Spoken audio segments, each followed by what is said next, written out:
is its DNA. They're wrong.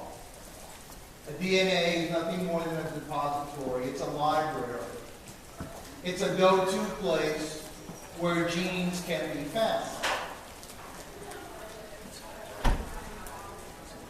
The problem is, it's so much simpler to say, because you have a gene, you're going to get this or you're going to get that. That's simply not true. We all have a wardrobe. The interesting part of your wardrobe is not necessarily what's in it, but the fascinating aspect is what gets you to choose what you're wearing.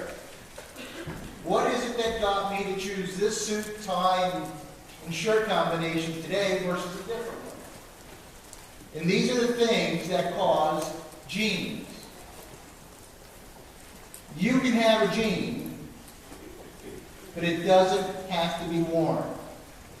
It does not have to be expressed.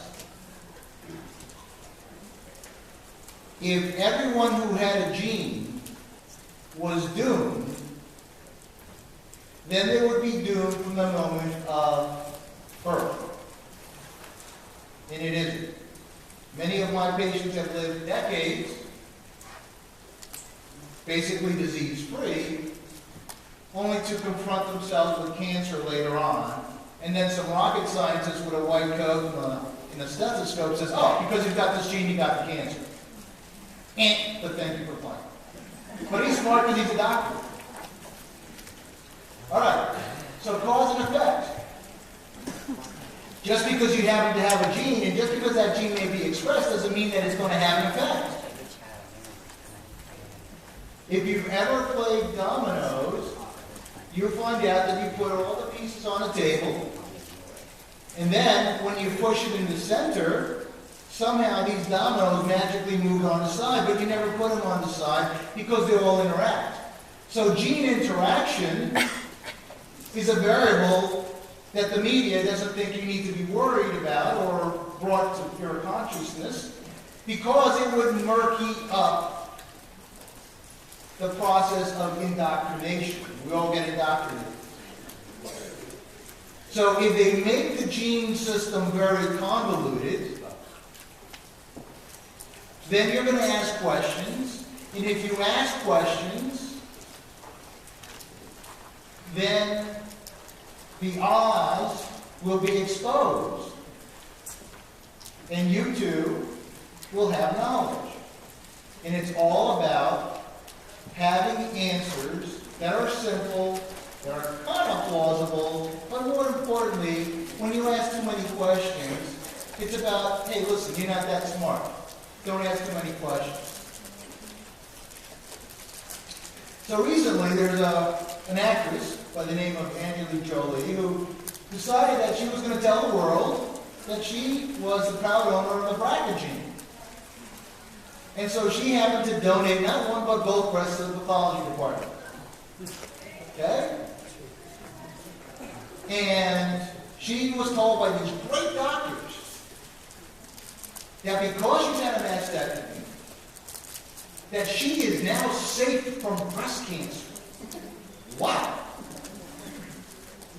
Well, that takes into account a few things. For example, one, that the surgeon who did it, well, I'm sure it was very expensive, because, you know, we all value the higher the cost, the better the service. So, this brilliant surgeon went in there and got every last breast cell from her chest. However, last time I looked at the human corpse, the cells of the breast are the same color as the breast around it, so we're not color coordinated. So I can guarantee you there's at least one breast cell left in her body. But moreover, every living cell, at least every human cell, starts off as a zygote. In other words, there's an egg and a sperm, get together, make what we call a zygote, and that one cell, that one zygote, That one zygote winds up differentiating, dividing, and then it goes into its wardrobe, and some of those cells become hair cells, other of those cells become breast cells, others become ovarian cells, others become muscle cells, and so forth and so on. So what it tells us is that every one of our cells, given the right environment, has the potential to be any other cell. And we haven't even talked about the mother cells, the stem cells, that everyone now says, hey, you know what? These cells can become anything.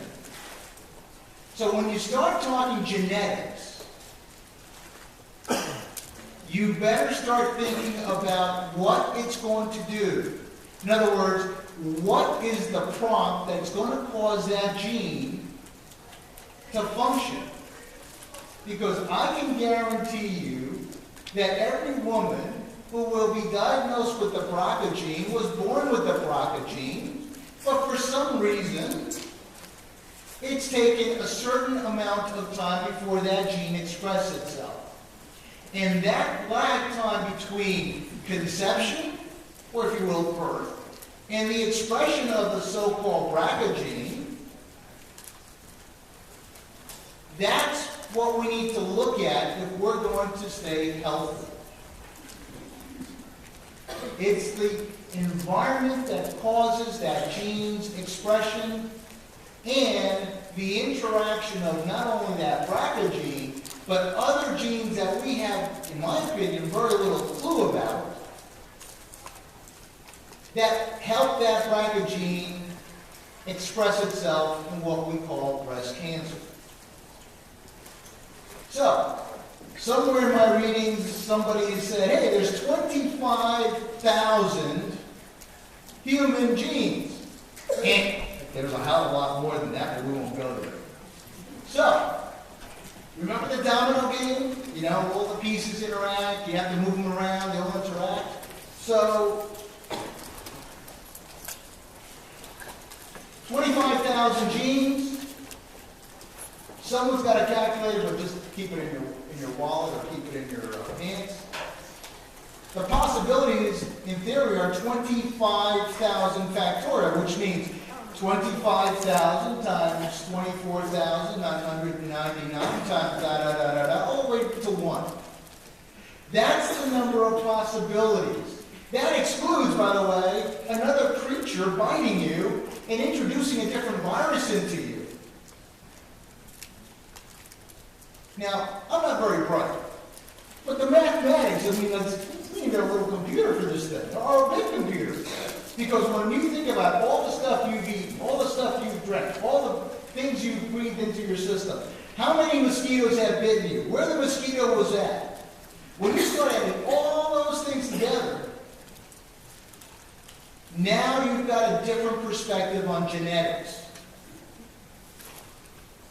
And doctors have no perspective because they don't understand. They have no knowledge, myself included, of all the gene interactions that are going on in my body, let alone yours.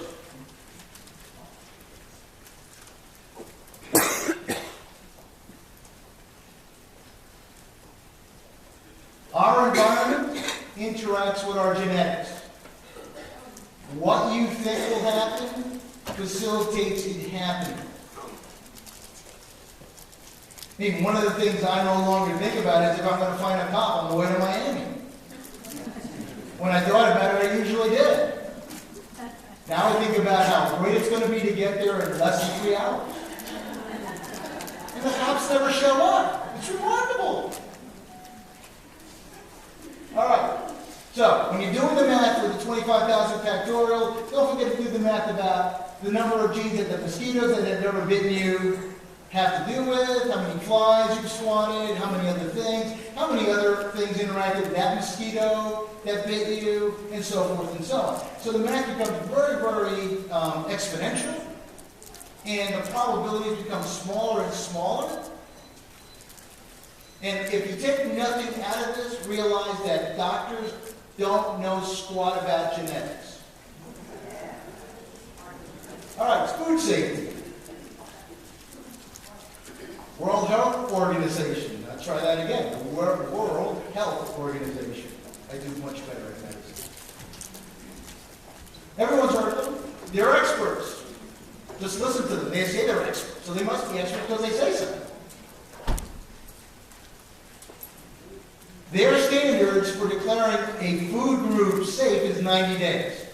If you submit something to the WHO, they will test it for 90 days, and if in 90 days that puppy hasn't caused some sort of adverse effect in the mice, that puppy is good to eat.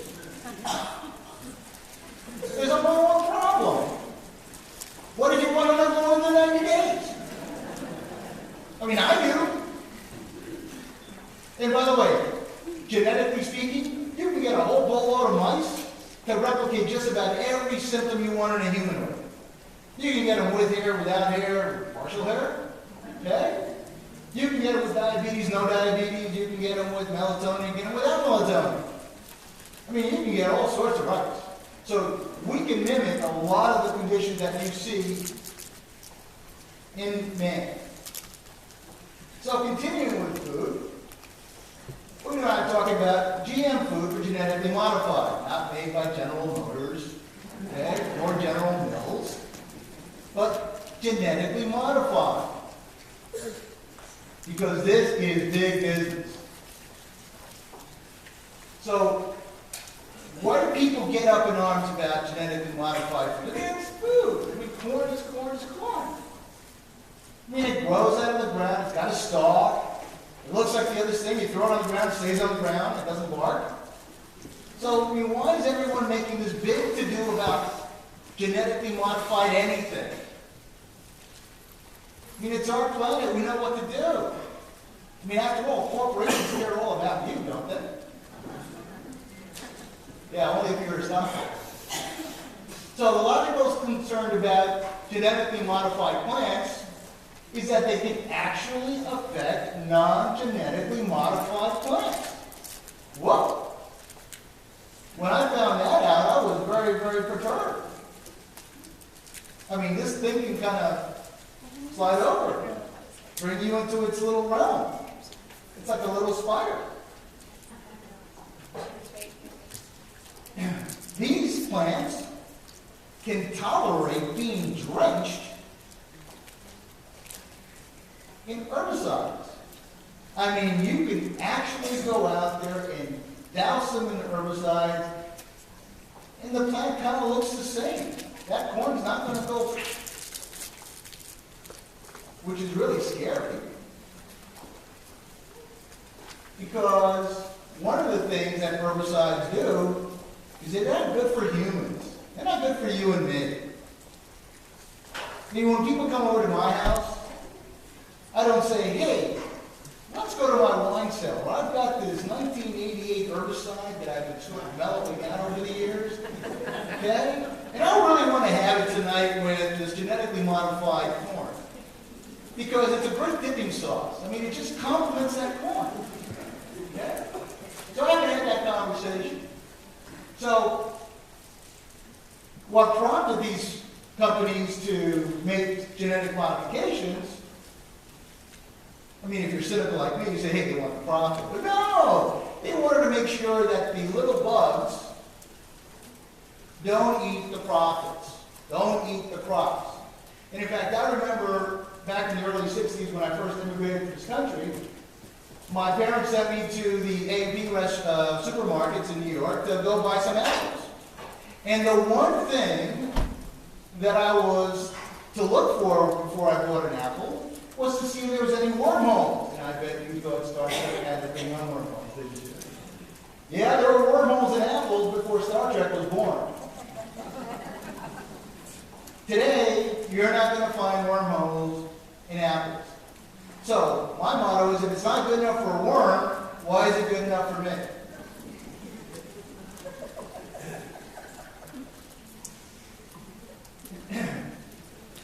Moreover, genetically modified foods produce their own herbicides because they are modified for that. And these things are not good for us because these phytoalexins may damage our organs. Our healthy